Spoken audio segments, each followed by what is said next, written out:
Do you want Chris Williamson to be a Labour candidate at this election? Chris's case is being considered at the moment, so I don't want to say anything that prejudices that case. I'm not on the National Executive Committee. They're considering it, I believe, over the next couple of days.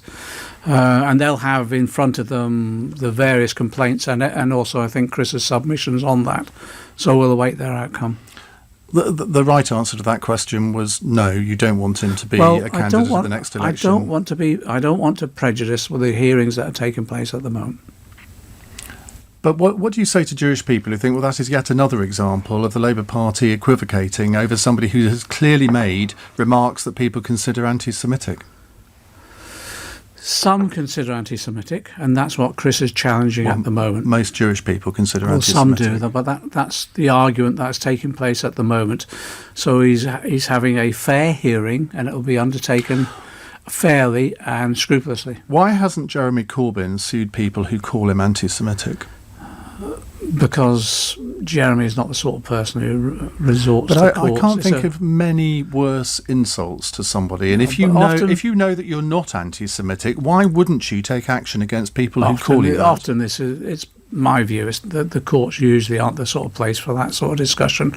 It is better to try and, by example and by your behaviour, demonstrate to people that's completely wrong. But he's failed to do that, hasn't he? He's failed to do it to the satisfaction of the Jewish community. I think he's really working hard to know that. We all are, actually. We're working hard to do that. Clearly, some people are not convinced, but by our actions, I think we will eventually convince them. These things didn't happen when Ed Miliband was leader. What do you put it down to that Labour members and supporters, and I'm not saying a huge number, but enough to make it an important issue, what do you put it down to that they feel able to say these things under Jeremy Corbyn's leadership, which they didn't say under Ed Miliband's? Well, let's be clear about it. There were incidences of anti-Semitism, well, in all political parties, but even under Tony Blair as well. I can remember. I can't remember any. Well, can't you remember the post? Can't you remember the posters that they trialled against the then Conservative leader, the Conservative leader? The ones looking like Charlotte. Can you remember? That, yeah. Well, it was me and others protesting about that forced them to drop it. And you realise... But there's nothing on this scale, is there? The number of complaints that have been made, and I accept some of them have proved not to be Labour Party members. I completely accept that. Let's go through it. All I'm saying is, within our society, there's anti-Semitism.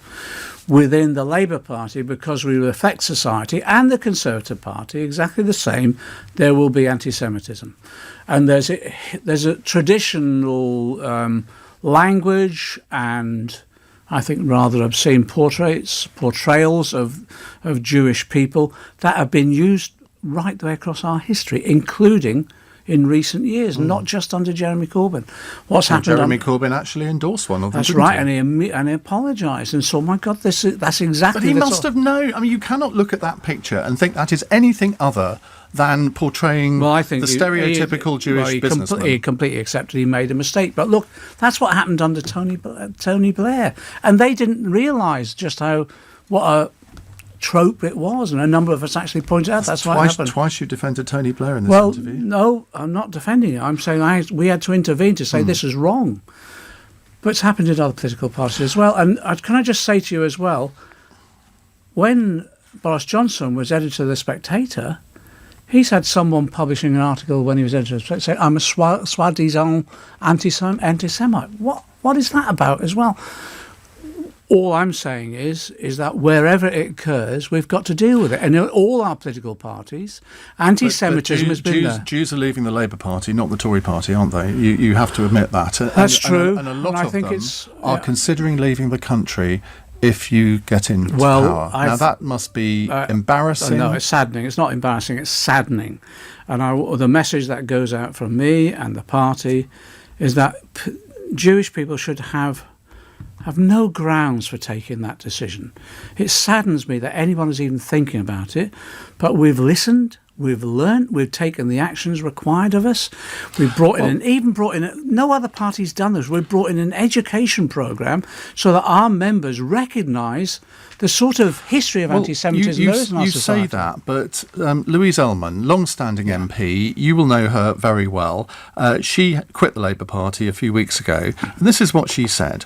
Jeremy Corbyn's complete and utter failure to root out anti-Semitism in his own party is a total dereliction of duty when it comes to protecting that value of equality. Luciana Berger didn't want to leave the Labour Party. She was driven out of the Labour Party and just, it's just an awful position for a political party to be in, and it's self-inflicted. Yeah, it is an awful position to be in, but every complaint that Louise and Luciana has raised, we've taken up, we've investigated, and we've taken action. And I'm really saddened that Louise has left the party. I really am, but we're doing everything. Do you understand why she has? Of course I do, but I think she's wrong, because everything she's asked us to do, we're doing. And we'll come out of this, and it's been incredibly traumatic for all of us, we'll come out of this, I think, as an example of how you do address these issues within a political party. And I think other political parties need to learn from that, not just about anti-Semitism, but other issues as well. But you accept it's going to damage you at the election? Well, it already has damaged us, of course it has. But I'm not...